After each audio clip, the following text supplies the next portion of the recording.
ถ้าสิเว้าถึงการพัฒนาประเทศชาติบ้านเมืองให้ถึงความเจริญได้ก็ต้องพัฒนาบุคคลนี่แหละบ่แม่นพัฒนาวัตถุดอกบ่แม่นว่ามีรถหลายๆมีความสะดวกสบายหลายๆบ่แม่นว่าต้องมีโรงงานมีนั่นนี่หลายๆแบบลักษณะว่าทางวัตถุเด้ต้องพัฒนาจิตใจของคนถ้าคนเข้าถึงความจริงแม้นบ่ทั้งเบิดก็ช่างเถอะวิชาในพุทธศาสนาเท่านั้นจังสิสามารถพัฒนาประเทศชาติให้เจริญได้ล่ามออกไปถึงโลกหมดละถ้าแต่ละคนเข้าใจคำว่ากฎแห่งกรรมเข้าใจคำว่าความบ่เห็นแก่ตัวเข้าใจคำว่ากรรมคือการกระทำโดยทั้งใจก่อนคือความคิดก่อนความคิดเห็นความคิดซอถึงการกระทำคำพูดนะถ้าเข้าใจหลักธรรมเข้าใจความจริงของทุกชีวิตว่าสัตว์โลกเป็นไปตามกรรมกระทำบาปย่อมได้บาปกระทำบาปคือเอาเปรียบผู้อื่นรังแกข่มเหงผู้อื่นอิจฉาริษยาปล้นกี้ข่าลักข่มขืนกินเหล้าเมายานี่แหละเอิ้นว่ากระทำบาปก็เกิดในความเห็นแก่ตัวทั้งนั้นแหละถ้ากระทำบุญก็คือว่าบ่เห็นแก่ตัวมักซอยเหลือคนมีเมตตาคือรักผู้อื่นเสมอตนรักตนเสมอผู้อื่นบ่ไปรังแกข่มเหงบ่ไปลักไปปล้นไปกี้ไปฆ่าไปกินเหล้าเมายาในกายของเจ้าของเองพร้อมแล้วก็บ่สนับสนุนผู้อื่นให้เป็นไปในทางที่บ่ดีให้เป็นไปในทางที่ทำลายเบียดเบียนข่มเหงอิจฉาริษยาพร้อมนี่เรียกว่าเมตตาทั้งตนเองได้แล้วก็เมตตาผู้อื่นได้ด้วยกรุณาให้เข้าใจอย่างลึกซึ้งในการความพึ่งพาซึ่งกันและกันความช่วยเหลือซึ่งกันและกันด้วยแล้วถ้าก็เกิดประโยชน์สุขเกิดความสงบลมเย็นจากบุคคลคนเดียวคือคนที่เข้าใจเมตตากรุณานี่มีความเข้าใจว่าบ่มีผู้ใดอยากให้ผู้ใดมารังแกเบียดเบียนข่มเหงตัวเองดอกฉะนั้นเฮาก็บ่รังแกเบียดเบียนข่มเหงเวลาตกทุกข์ได้ยากลำบากมาจังซี่ทุกคนก็ต้องการความช่วยเหลือนั่นแหละจังว่าถ้าจะพัฒนาต้องพัฒนาจิตใจพัฒนาความเข้าใจพัฒนาความเห็น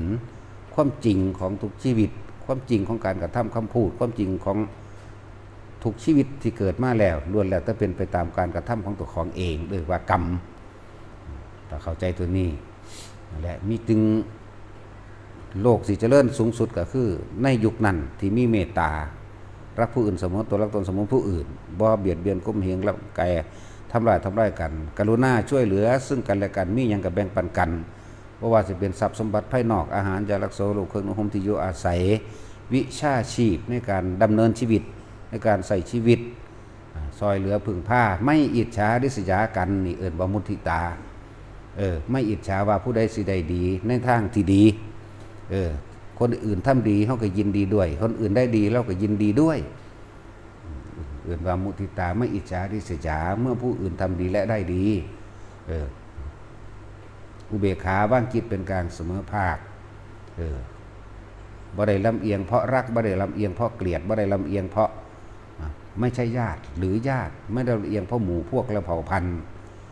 แต่ถ้าโลกเข้าใจหลักแห่งการดำเนินชีวิตและหลักการ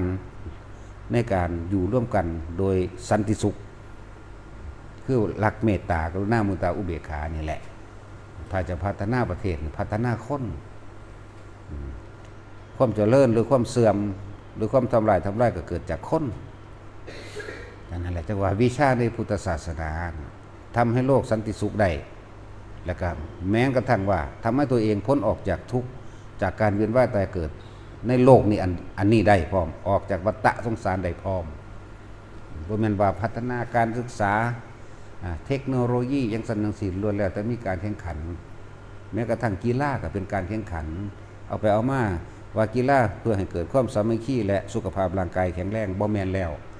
กีฬาก็เกิดกลายเป็นการแข่งแย่งชิงดีเด่นตำแหน่ง สารพัดเข้าไปมีการทำลายกันในสนามในวงเล่นพร้อม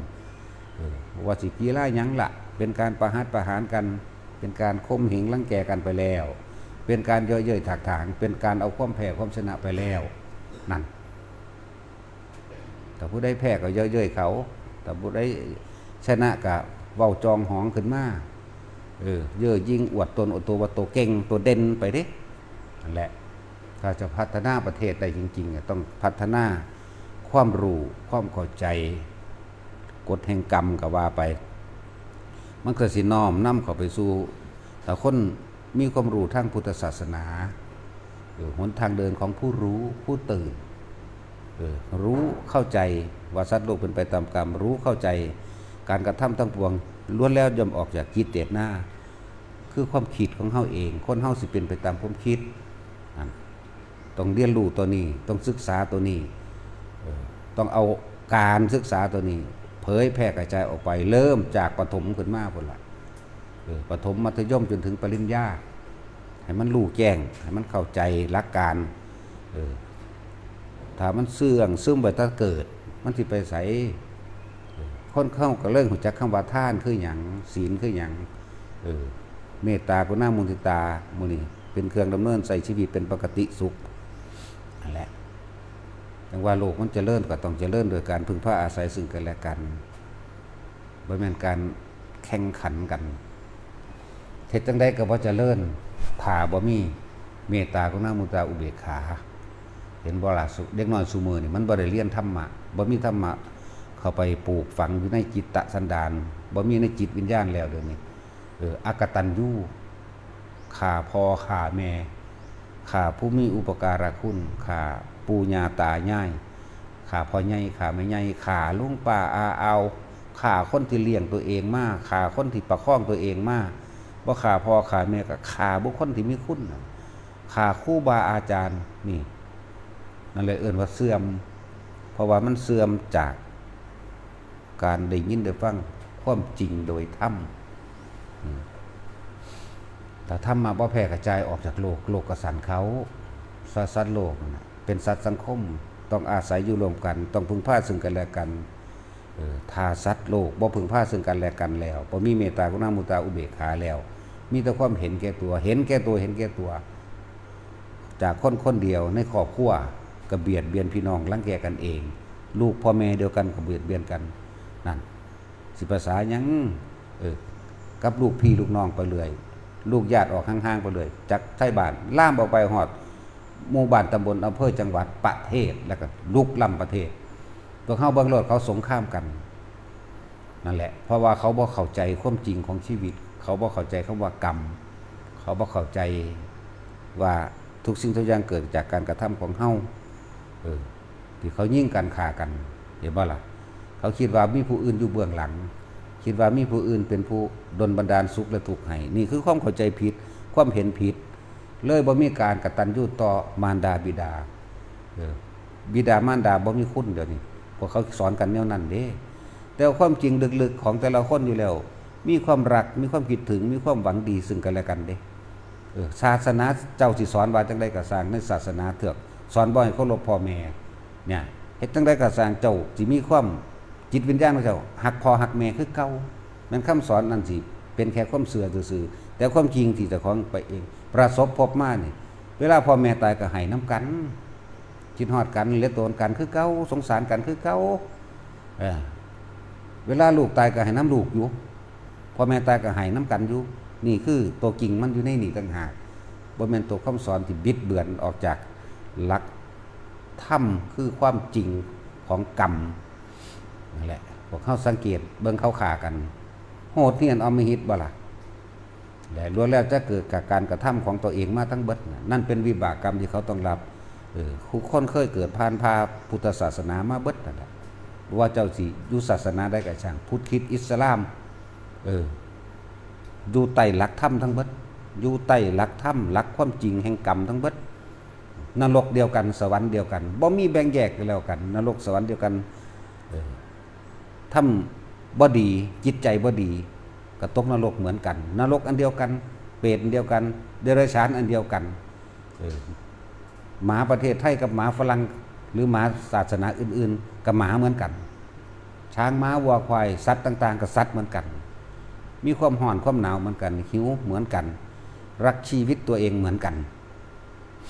นั่นแหละว่าศาสนาใดก็สร้างตกอยู่ใต้อำนาจของธรรมธรรมคือความจริงของทุกชีวิตสรรพสัตว์เกิดแก่เก็บตายเหมือนกันบ่มีผู้ใดบ่มีศาสนาใดดอกที่ไปแก้กรรมให้กันได้บ่มีศาสนาใดที่ไปรับบาปให้กันได้อีกคือสิ่งที่ตัวเองกระทำเอาไว้แล้วย่อมฝังอยู่ในความรู้สึกนึกคิดของเจ้าของไว้นั่นแหละและบ่มีพระเจ้าบ่มี1,000,000%เลยนั่นแล้วในความเห็นของคนแต่ละอันแต่ละอย่างแต่ละประเทศแต่ละศาสนาถ้าศาสนานั้นมีพระเจ้าก็ไปฆ่าศาสนาหนึ่งกันตัวแต่นี่บ่แม่นเลยบ่มีส่วนพระพุทธเจ้าเข้าไปเห็นความจริงก็เลยนำความจริงความเกิดเป็นทุกข์แก่เป็นทุกข์เจ็บเป็นทุกข์พัดพรากจากสิ่งที่รักเป็นทุกข์ความตายเป็นทุกข์ความอยากนั่นแหละเป็นเหตุแห่งทุกข์อันเดียวกันเบิดเลยนี่อิสลามก็เป็นแบบนี้อยากนั่นแหละเป็นทุกข์อยากนั่นแหละดิ้นรนอยากนั่นแหละให้ทำลายมั่งคริสต์ก็เหมือนกันทุกศาสนาเหมือนกันตกอยู่ใต้อำนาจธรรมคือความจริงเหมือนกันเดินทางเข้าสู่ความตายเหมือนกันเวลาทำผิดมากนั่นสิเขาจับเข้าคุกเขาก็บ่ได้ไปจับพระเจ้าเขาก็จับผู้เฮ็ดนั่นแหละงั้นบ่ล่ะเขาบ่ได้จับผู้อื่นเด้เขาจับผู้เฮ็ดแต่ของเฮ็ดเองเกิดจากความคิดเห็นแก่ตัวของตัวเองนั่นแหละเขาก็จับตัวเองนั่นแหละจังว่าถ้าบ่นำธรรมะเผยแพร่กระจายออกสู่คนเฮาก็เริ่มต้นจากประเทศเฮาก่อนก็ได้ตัวมันสิแพร่ออกไปเองดอกนั่นแหละถ้าเขาเห็นว่าคืออยู่สุขสบายดีแท้เขาใส่หลักใดในการดำเนินชีวิตเขาก็เฮ็ดนำตัวอันนี้คือว่านั่นแหละขนาดมีอยู่แท้ๆก็ยังมาทำลายกันเองเพราะความเห็นแก่ตัวเดียวแล้วจังว่าถ้าจะพัฒนาประเทศก็พัฒนาความเข้าใจของคนมันบ่หาต่างๆไปลึกลับซับซ้อนหยังดอกไปลักของเขาจับได้เขาก็ปรับไหมใส่โทษได้เสียเงินเสียทองเอาติดคุกไปฆ่าไปลักของเขาก็ดีนี่เอาแค่นี้มันก็ฮู้แล้วนี่ละเอิ้นว่ากรรมก็เลยคือการกระทำของตัวเองนั่นแหละสิไปว่าอีหยังฮอดเรื่องลึกลับหยังว่ามีพระเจ้าว่าไถ่บาปมีพระเจ้ารับบาปมันรับบ่ได้ดอกนะสวรรค์เดียวกันนรกเดียวกันอันเดียวกันกฎแห่งกรรมเดียวกันจังว่าถ้าสิพัฒนาให้พัฒนาตัวเองเด้อไปก็ดีแต่ว่าถ้าเว้าทั้งเบิดแล้วว่าโรคนี้เป็นไปบ่ได้ที่สิมันสิเป็นคือเฮาเป็นอยู่เดียวนี้นะก็เลยต้องศึกษาหลักธรรมคำสอนพุทธเจ้าโตไผตัวเราเอาตัวเองให้รอดออกจากวัฏฏะเป็นพ่อแหละเอาแค่นั้นแหละ